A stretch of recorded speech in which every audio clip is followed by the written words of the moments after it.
Hey, I'm Colleen Taylor, watching TechCrunch TV. I'm in Los Angeles and Santa Monica, visiting MuckerLab, which is a startup accelerator based here. We're going to take a look inside and talk to the co-founder, Will Hsu. So let's go. Thanks for having us here. Yeah, thanks, Colleen. Thanks for having me. Explain to me the space here. Explain to me what is MuckerLab, what's Sure. happening. So MuckerLab is an LA-based venture accelerator.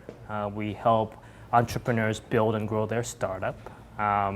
Eric and I, my partner Eric and I, are kind of company builders and operators. For the last 20 years, we've been in the internet business. What we really wanted to do was kind of create an environment where we can really level the playing field between Silicon Valley entrepreneurs and Los Angeles entrepreneurs. We've been doing what we've been doing in kind of two geographies. I spent half of my career in the Bay Area and half of my career here in LA.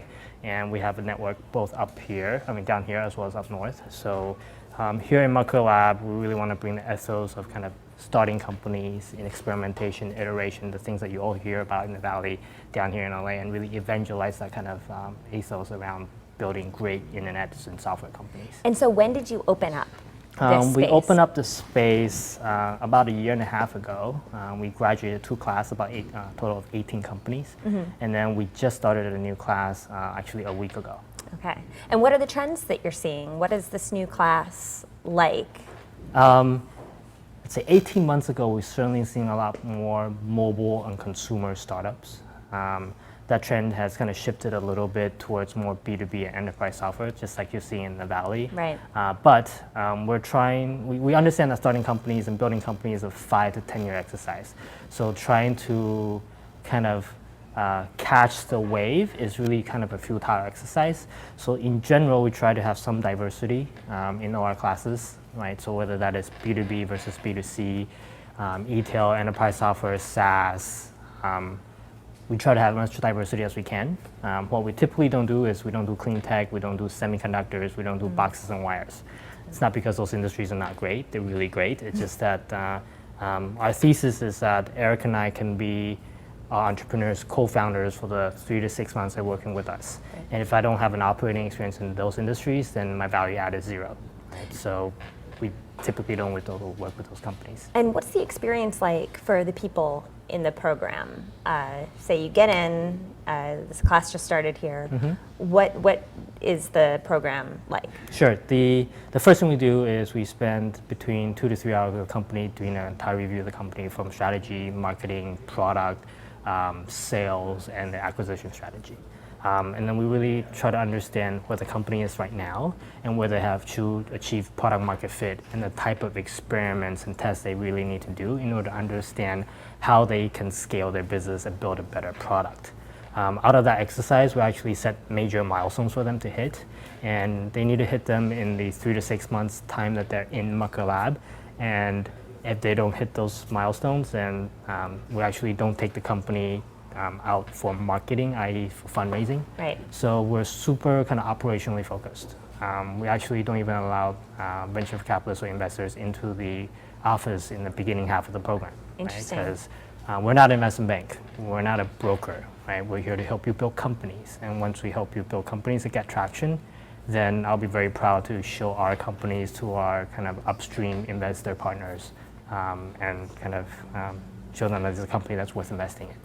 And you're a Silicon Valley native. You were from the Bay Area, you went to Stanford, all these credentials. Why Los Angeles? Why did you come to SoCal and build Mucker Labs in SoCal? Sure. I grew up in Saratoga and then went to school at Stanford and spent about 10 years of my career in the Valley, working both as an entrepreneur, investment banker, and a product manager.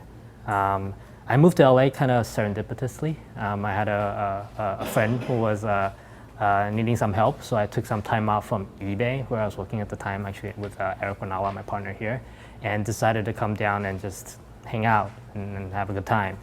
And like everything else, you get stuck, right? So people hear that I'm in LA, and opportunities started popping up in front of me, and they were interesting opportunities. So all of a sudden I decided, why not LA? It's got great weather, it's got great food, it's got a lot more diversity as far as the people that you're meeting every day. In the Valley, it's either bankers, consultants, or entrepreneurs or VCs. Here you can meet a guy that owns 14 Jack in the Boxes and be just as interesting as the guy that's starting an internet company. Right. So I kind of enjoyed explaining to people what I do and really working in an industry that's not as dominant as in the Bay Area. And how has it changed? Because you moved here in 2006 and started MuckerLab a year and a half ago. Right now, mid 2013, how would you describe It's a night and day. Yeah. It's night and day. In 2006, when I first landed, I worked at a company where they call their engineers IT. Ooh. Right, and that was for a lot of companies that was the mentality. Yep. Right, the engineers were the back office kind of fuel that fired that kind of made the engine run. Right. Today, engineers rule the roost, just like in the Valley. Right, they're the hottest commodity. They get paid the most, and then the rock stars. And I like that change in that environment. What LA always had was a group of small and powerful serial entrepreneurs that continuously to start great internet companies, great software companies. A lot of that came from Idea Lab, which has been here for a really long time and really anchored the ecosystem. What LA didn't have until about 2 years ago was the breadth and depth of startups, right? So there wasn't 500 entrepreneurs starting internet companies or software companies. There wasn't kind of first-time entrepreneurs thinking, wow, this is really what I want to do. There's always been kind of marquee companies in LA. What LA didn't have was lots of different startups attacking many different opportunities and creating what I call the kind of natural selection process, where just by pure volume, you're going to have really great companies that bubble up. And we're seeing that here in LA, and I think 5 years from now, you're going to start seeing kind of really great kind of industry-defining companies that you see in the Valley here in LA. And last question here, for your next class, say someone comes and they have a startup idea and they really want to be part of MuckerLabs. What would you recommend? What kind of pitches do you like to see? How would you recommend they come to you? Sure.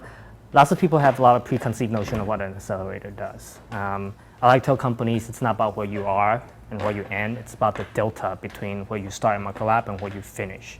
So that means I will take a company with 2 ideas on a piece of napkin and just quit their job and ready to go. Right? As long as the idea is interesting enough and I trust the team enough to execute, I will do that. Other times we've taken teams of 15 to 20 people already profitable, doing almost $1 million in revenue last year. That's okay too, because we feel like we can add a ton of value and scale the company to 5 or 10 million in revenue. So there isn't one model. It's really about the fit of my ability and my partner's ability to really help build the company to the next stage. And that's what we really focused on. All right. So you know it when you see it, I guess, in some ways. In some ways, just like falling in love. Right. Just like falling in love. Well, thank you so much for having us here. No problem.